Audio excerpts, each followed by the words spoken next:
ថ្វាយបង្គំអរព្រគុណព្រះអង្គគ្រូខ្លាំងណាស់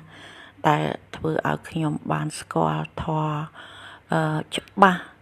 ម្ដងទៀតដែលឲ្យខ្ញុំបានភ្ញាក់រលឹកខ្លួនឯងដោយជឿជាក់លើគុណព្រះអង្គគ្រូដោយពិតដែលពីមុនមកដែលខ្ញុំស្មានមិនដល់ថាគេនិយាយប្រាប់មកខ្ញុំកណាមិនទាន់ជឿជាក់តែពេលនេះខ្ញុំកណាបានជឿជាក់ច្បាស់ហើយណាព្រះអង្គខ្ញុំអរព្រគុណព្រះអង្គខ្លាំងណាស់សូមព្រះអង្គមានបច្ចុប្បន្នយឺនយូរជារយព្រះប្រសាទដើម្បីជាមលុបដល់សត្វលោកជួយបាត់បង្ហាញវិបស្សនានេះឲ្យបានទលំទលាយតទៅទៀតណាព្រះអង្គណាកណាសូមក្រាបថ្វាយបង្គំនមស្ការចំពោះព្រះអង្គគ្រូព្រះអង្គគ្រូកណាចង់ទី1ចង់ឆាតសួរសុខទុក្ខព្រះអង្គគ្រូបានស្រួលជាបានធូរស្រាលច្រើនហើយឬនៅព្រះអង្គគ្រូហើយទី2កណាចង់សួរព្រះអង្គគ្រូតកតងជាមួយនឹងពីផឹកមិញនេះកណាសមាធិប្រហែលជាចូលប្រហែលជាបាន50នាទីបណ្ដានៅក្នុងរយៈពេល50នាទីនោះកណាសង្កេតឃើញកំណត់ដឹងពេលដែលថ្មិចទៅរៀងយូរដែរព្រះអង្គគ្រូមិនតែភ្លាមទេឃើញវាប្រៀបបីដូចជាទីហ្នឹងភ្លឺប៉ុន្តែមកផ្លែតហ្នឹងគឺវាល្ងិតភ្លឹបប៉ុន្តែវាឆាប់ភ្លឺមកវិញមិនមែនថាល្ងិតភ្លឹបហ្នឹងហើយដូចថាប្រហែលជា 4-5 នាទីអីបានយើងដឹងខ្លួនមកវិញអីមិនមែនអញ្ចឹងទេណាព្រះអង្គគ្រូរបៀបដូចថាវាប្រៀបបីដូចជាយើងកំពុងតែអង្គុយអញ្ចឹងទៅមានឧទាហរណ៍ថានៅក្នុងបន្ទប់ភ្លឺយើងកំពុងតែបើកអំពូលភ្លឺចាអញ្ចឹងណាតែដល់ពេលដែលយើងអង្គុយអញ្ចឹងភ្នែកយើងបិទទេតែប្រៀបបីដូចជាមានអ្នកណាម្នាក់នោះគេបិទកុំតាក់ភ្លើងហ្នឹងទៅធ្វើអីភ្នែករបស់យើងហ្នឹងបិទក៏ដោយប៉ុន្តែយើងដឹងថាទីហ្នឹងល្ងិតតែមកផ្លឹបអញ្ចឹងហើយក៏វាភ្លឺឡើងមកវិញលឿនមែនតើលឿនខ្លាំងព្រះអង្គគ្រូកណាហើយដោយសារពេលដែលកណាសមាធិហ្នឹងកណាបានចាក់សំឡេងអញ្ចឹងសំឡេងដែលស្ដាប់ឮហ្នឹងក៏វាអត់ដាច់ដែរអញ្ចឹងបានន័យថាការដែលវាមកផ្លឹបហ្នឹងវាមិនមែនថារយៈពេល2-3នាទីឬក៏1នាទីអីអត់ទេគឺសឹងតែថា1វិនាទីអញ្ចឹងព្រះអង្គគ្រូកណាហើយកណាជប់អញ្ចឹងហ្នឹង2ដងកណាព្រះអង្គប៉ុន្តែតាណានៅចាំធរដីកាព្រះអង្គដែលផ្ដាយផ្ដាំនៅពេលដែលចប់វគ្គទោះបីជាជួបអីក៏ដោយគ្រាន់តែកំណត់ដឹងហើយតាំងចិត្តជាឧបេក្ខាវាជាធម៌ដែលកើតហើយតែងតែរលត់វិញអញ្ចឹងពេលដែលភ្លាមនោះគ្រាន់តែកណាដឹងភ្លាមមិនដឹងថាវាយ៉ាងម៉េចដែរវាធ្វើឲ្យអានទ្រូងរបស់យើងហ្នឹងបេះដូងយើងហ្នឹងលូតបបអញ្ចឹងទៅក៏កណាមើលធាតុខ្យល់ដែលវាកំពុងតែឡើងហ្នឹងហើយក៏ឧបេក្ខាចិត្តថាអានេះវាគ្រាន់តែជាការធម៌ដែលវានឹងមានអីឲ្យយើងឃើញថ្មីឬក៏អីអញ្ចឹងវានឹងកើតហើយវាតែងតែរលត់វិញទៅជាធម្មតាមិនមែនជារបស់អាត្មាអញតែអាត្មាអញទេក៏កណាចេះតែគិតអញ្ចឹងទៅក៏មកផ្លែតទៅក៏វាចាប់ផ្ដើមធម្មតាត្រឡប់មកវិញហើយកណាមើលតែមេរៀនតោងមេរៀនព្រះអង្គគ្រូកណាព្រះអង្គពោចម្រើនពោសាធុញោមទៅតងសុខភាពរបស់អាត្មាភាពល្អប្រសើរជាងមុនហើយពោសាធុពោចម្រើនពោអ្វីដែលញោមឃើញហ្នឹងប្របីហើយពោត្រូវហើយពោញោមកណាត់ដឹងត្រឹមតែជាធរការលត់នោះបានដល់រូបធរពោដែលវាកើតឡើងវាប្រែប្រួលទៅវាផ្លាស់ប្ដូរទៅវាមិនទៀងពោវាកើតហើយតែងតែបាត់ទៅវិញជាធម្មតាញោមកណាត់ថានេះជារូបជារបស់មិនទៀងពោវាកើតហើយតែងលត់ទៅវិញពោសាធុពោសង្ខារធរទាំងអស់ហ្នឹងពោទាំងអស់ហ្នឹងហើយសុទ្ធតែជារូបជាសង្ខារធរពួកនាមធរទាំងឡាយដែលកើតឡើងក៏ជាសង្ខារធររូបទាំងនាមទាំងអស់នេះលាយចូលគ្នាមានចំនួនផ្លាស់ប្ដូរប្រែប្រួលប៉ុណ្ណាក៏នៅតែជាសង្ខារធរជាធម្មជាតិដែលកើតហើយធម្មជាតិនោះតែងតែអស់ទៅវិញជាធម្មតាញោមនៅក្នុងចិត្តឧបេក្ខាញោមកុំត្រេកអរនៅក្នុងអ្វីដែលកើតឡើងហើយក៏កុំរន្ធត់ចិត្តជាមួយវាដែលវាកើតឡើងឬក៏វារលត់ទៅវិញពោនៅក្នុងចិត្តឧបេក្ខាហ្នឹងត្រឹមត្រូវហើយពោកំណត់ត្រឹមតែជាសង្ខារធរដែលវាកើតហើយវាលុតទៅវិញពោសាធុពោពេលដែលកណាចង់ចូលតែក្នុងឈានតើកណាគួរតែធ្វើដូចម្ដេចទៅព្រះអង្គតើតើនឹងការចង់ចូលឈាននៅបាសិកាញោមត្រូវមើលវិបស្សនាដោយប្រកដីសិនណាពោ ពេលដែលញោមមើលនៅក្នុងវិបស្សនាជាប្រកបដីសិនបើសិនជាពិតជើងចាំមើលតើពួកសង្ខារធរពួកពន្លឺនឹងវាកើតឡើងច្រើនដែរអត់បងចាំមើលពន្លឺនឹងសិនវាកើតឡើងច្រើនដែរអត់ញោមកំណត់សង្ខារធម្មតាមើលបស្សនាធម្មតាដែលញោមធ្លាប់រៀនហើយតាមវិធីដែលគ្រូបរៀនញោមបងញោមមើលហើយញោមកំណត់អ្វីជាសង្ខារធរបើសិនជាហេតុដែលនាំឲ្យកើតឈាននឹងមាន3យ៉ាងបងទី1ញោមឃើញនិមិត្តកាយរបស់ញោមជាក្រងឆ្អឹងជាអសុបកម្មដ្ឋានជាឆ្អឹងទី2ឬក៏ញោមឃើញនិមិត្តរបស់ញោមនឹងជាអសុបគួរឲ្យខ្ពើមជាដង្កូវកាយពោពេញរបស់មិនស្អាតអញ្ចឹងបងជាសាកសពជាដើម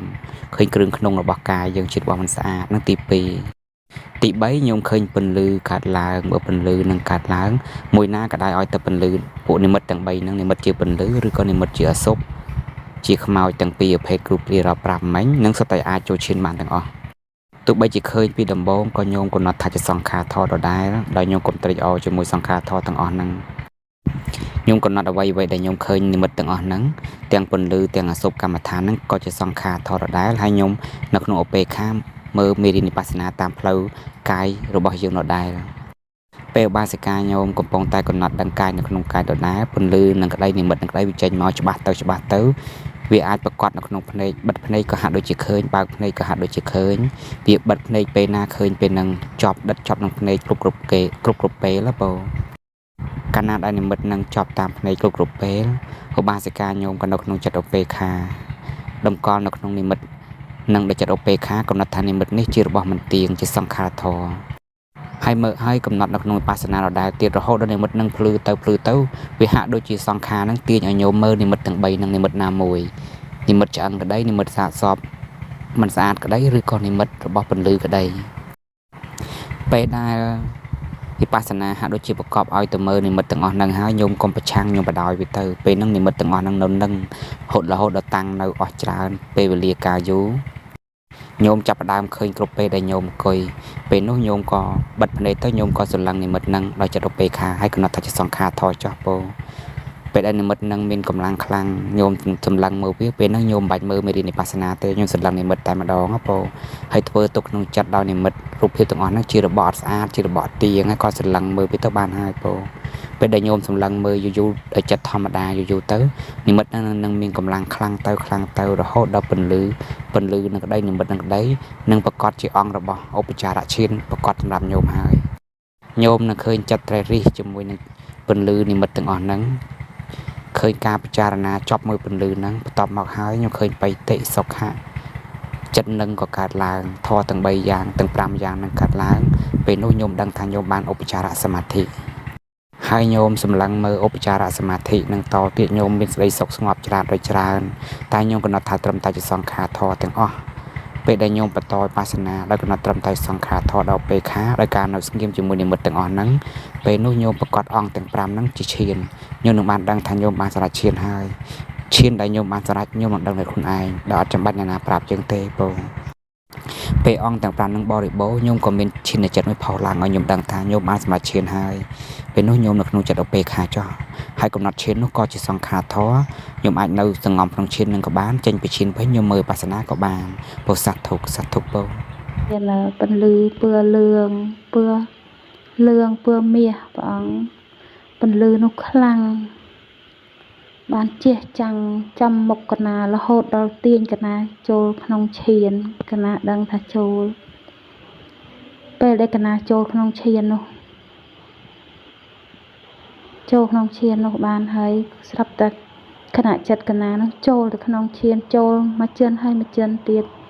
រហូតដល់ពន្លឺនោះចាំងចំមុខខ្ញុំកណាក៏មើលទៅពន្លឺនោះក៏ស្រាប់តែមានពន្លឺពណ៌សហើយពន្លឺចាំងខ្លាំងក្នុងនោះមានពន្លឺមកជឿនទៀតក៏វិលទើបមកមានសម្មោលពន្លឺនោះតាមពីក្រោយពន្លឺដែលវិលតែខ្ញុំកណាក៏គិតថានេះក៏ជាសង្ខារធម៌ដែរគឺមិនទៀងទេហើយខ្ញុំកណាក៏មិនបានត្រេកអរនៅក្នុងឈាននោះដែរព្រះអង្គគ្រូក៏ចិត្តជាឧបេក្ខាខ្ញុំកណាពិចារណា ខ្ញុំកណាក៏បានដាក់គ្នាមកវិញដោយចិត្តជាឧបេក្ខាព្រះអង្គគ្រូតើពន្លឺឈាននោះគឺជាពន្លឺឈានអ្វីព្រះអង្គគ្រូខ្ញុំកណាអត់ទាន់ដឹងទេសូមព្រះអង្គគ្រូសូមអវាទពីព្រះអង្គគ្រូព្រះអង្គសូមឲ្យព្រះអង្គជួយពន្យល់ដល់ខ្ញុំកណាផង ចម្រើនពរនឹងជាពន្លឺដែលនាំញោមទៅរកក្នុងពន្លឺនៅក្នុងឈានកសិនណាពរប៉ុន្តែឈានកសិននេះ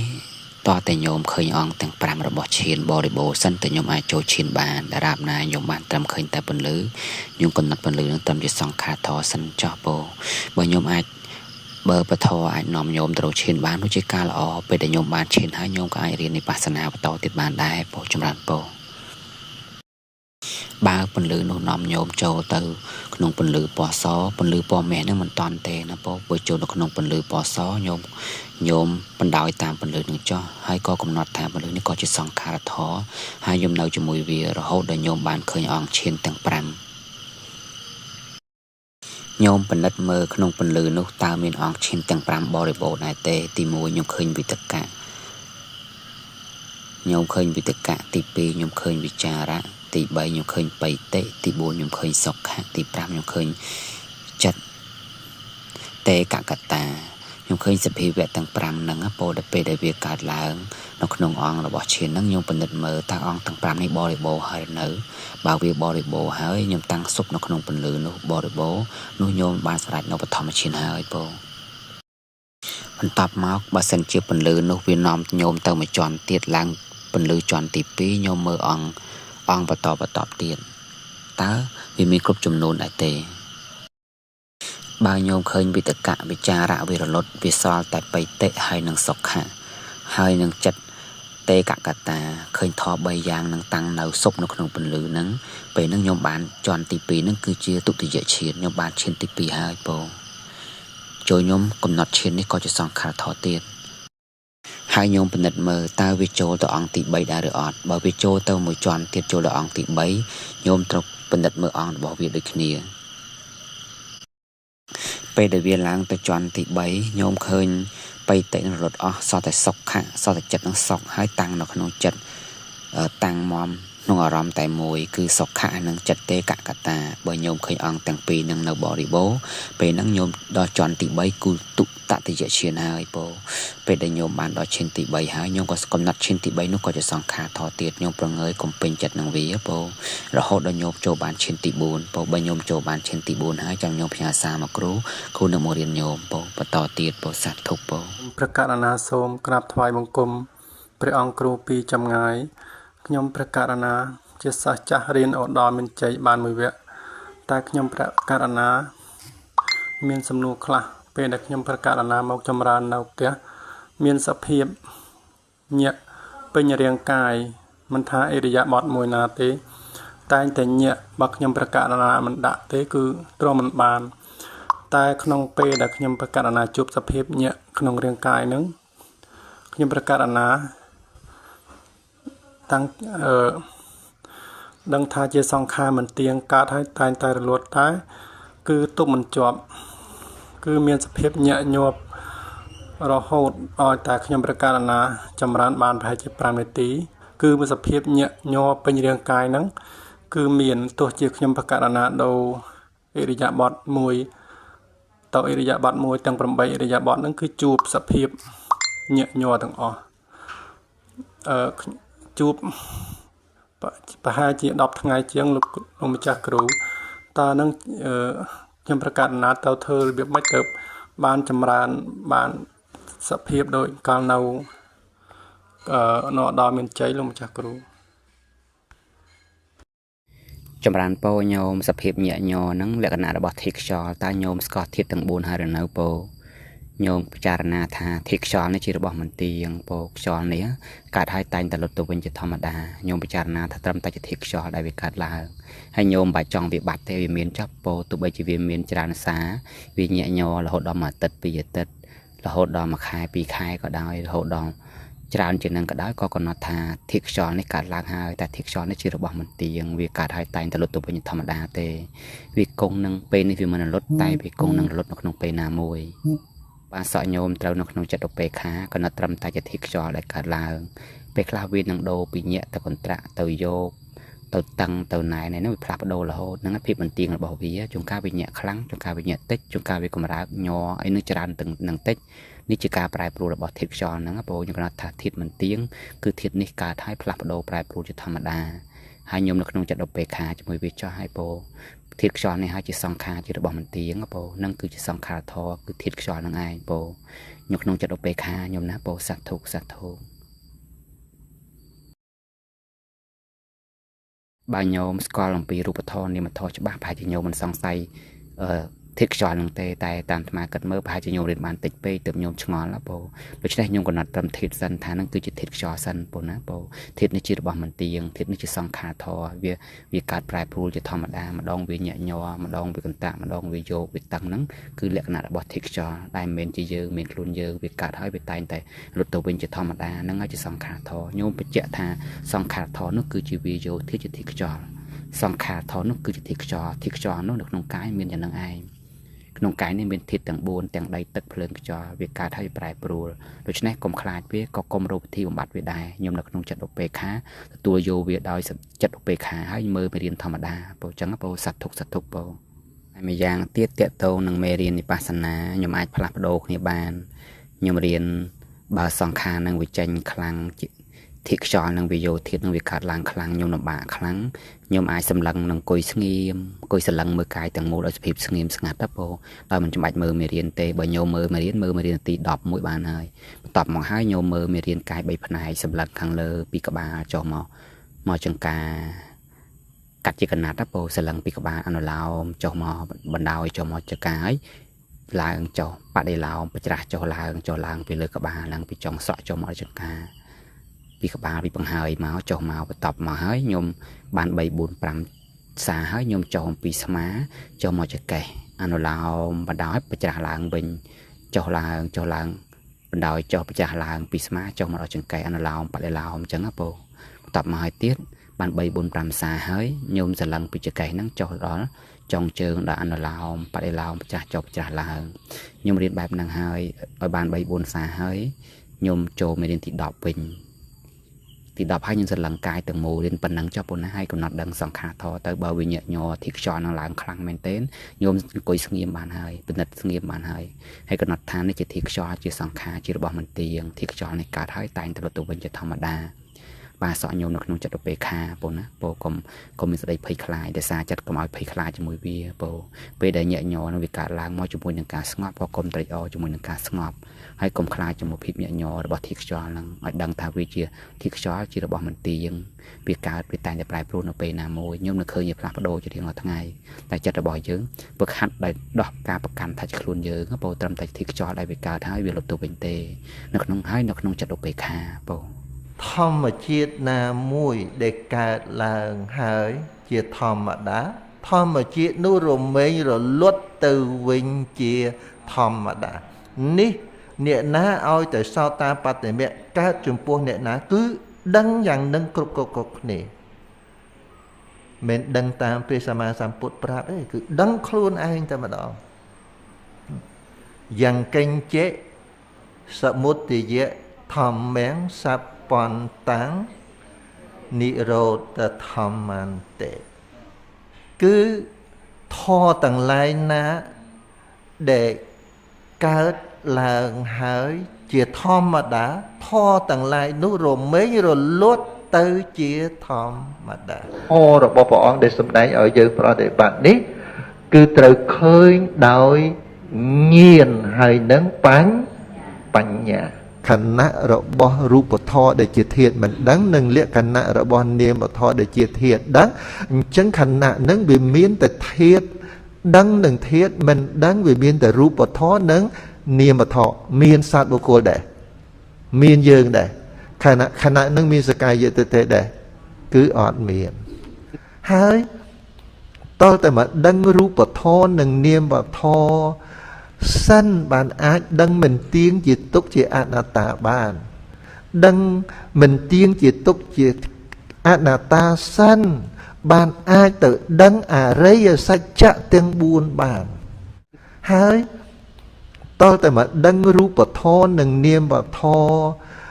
សិនបានអាចដឹងមិនទៀងជាទុកជាអនត្តាបានដឹងមិនទៀងជាទុកជាអនត្តាសិនបានអាចទៅដឹងអរិយសច្ចៈទាំង4បាន